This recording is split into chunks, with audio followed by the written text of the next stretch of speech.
Je suis cofondatrice du think tank WeShare, qui est un think tank sur l'économie collaborative et plus généralement les nouveaux modèles économiques et sociaux. Et je suis doctorante en sciences sociales, donc je fais partie du club, sous la direction d'Antonio Casilli, qui travaille notamment sur les questions de travail digital. Et moi, mon sujet de thèse, il concerne concrètement l'organisation du travail, l'autonomie, donc question de liberté notamment, plus en philosophie politique, à l'ère de la montée des nouveaux modèles économiques, et notamment ceux de plateforme. Voilà. Je travaille beaucoup aussi avec l'écosystème startup et sur les nouvelles technologies. C'est un sujet qui m'intéresse beaucoup. Et j'édite un journal qui s'appelle Kiss My Frogs, qui porte sur les startups et sur la critique de la tech. Voilà. Donc je vais commencer par parler un peu pourquoi j'ai un grand problème avec la manière plus globalement dont le débat sur le revenu universel s'organise pendant cette campagne présidentielle en ce moment. C'est qu'on a l'impression finalement que, premièrement, c'est comme si en fait on avait déjà vendu la peau de l'âne. On parle des modalités de mise en œuvre, donc beaucoup de questions de montant, de comment on va le distribuer, est-ce que ce sera sur une fiche de paye séparée ou pas.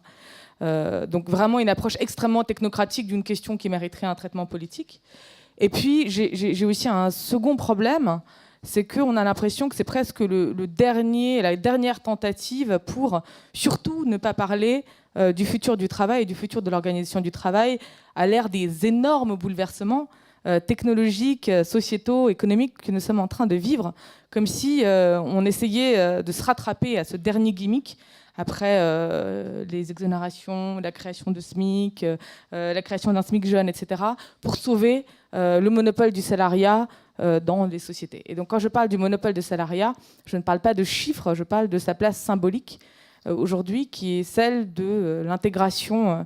Nous sommes aujourd'hui présents, notre vivre, notre être au monde, dans la société française, est majoritairement déterminé par le salariat, et lorsqu'il ne l'est pas, eh bien, c'est un problème qui n'est pas résolu du tout de la même façon pour toutes les catégories sociales et professionnelles, puisque certains s'en sortent très bien. C'est le cas des professions libérales, c'est le cas de ce qu'on appelle aujourd'hui freelance, et d'autres s'en sortent très mal.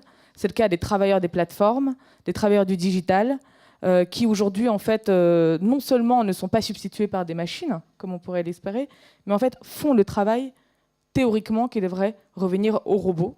C'est ce qu'on appelle justement le travail digital, par exemple, des tâches payées à 1 centime, 2 centimes, 3 centimes sur Amazon Mechanical Turk, qui consiste à cocher des cases, etc., qui pourraient être effectuées par un enfant de 3-4 ans, et qui aujourd'hui sont la seule façon d'accéder à un revenu et au travail pour une partie de population croissante.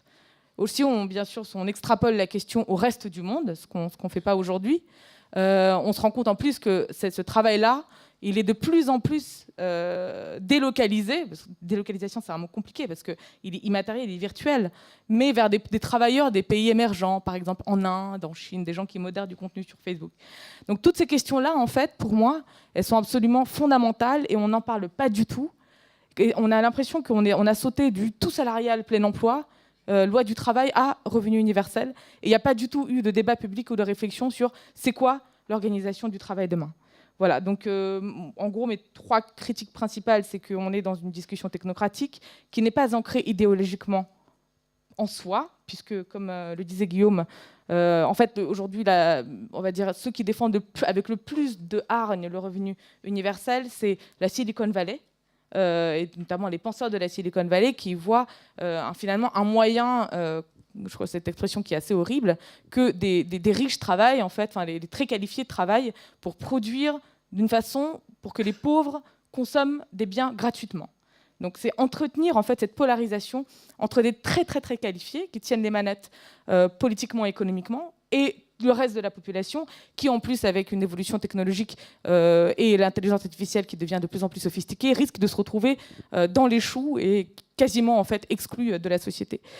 Donc cette absence d'ancrage idéologique, elle est simplement due au fait qu'encore une fois, on ne parle pas de travail, mais d'une mesure de redistribution monétaire. Et à ma connaissance, on n'a jamais réussi à résoudre une question politique avec une transaction financière, puisque finalement, c'est de ça dont il est question. Voilà, donc à la fin, peut-être le problème qui se pose ici, c'est la question de la liberté. On n'en parle pas beaucoup, mais effectivement, il y a cette question de l'autonomie. Est-ce que le revenu universel va permettre d'accéder aux travailleurs aujourd'hui à plus d'autonomie par rapport aux employeurs ou à une organisation qui, aujourd'hui, est dans un rapport de force extrêmement favorable, comme dans tous les moments de crise, dans tous les moments de chômage extrêmement importants.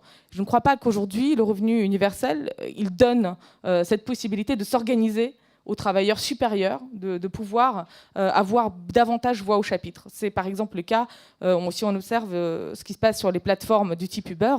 Aujourd'hui, ils sont absolument désorganisés. Ils n'ont aucune instance de représentation, ni syndicale, ni même, sans rentrer dans le syndicat, juste quelqu'un, un porte-parole qui pourrait aller négocier face à Uber et défendre des choses qui sont non monétaires. Donc au-delà de la baisse, par exemple, de rémunération pour un trajet de 20 ou 30% qui est absolument unilatérale, ils ne peuvent pas protester contre le fait qu'ils sont déconnectés, ils ne peuvent pas aller porter des mesures en termes de régulation du temps de travail, parce que ce sont des questions, encore une fois, il y a une polarisation entre le droit du travail et le reste. Vous pouvez être connecté pendant 60 heures sur Uber en tant que chauffeur sans que personne ne vous dise rien.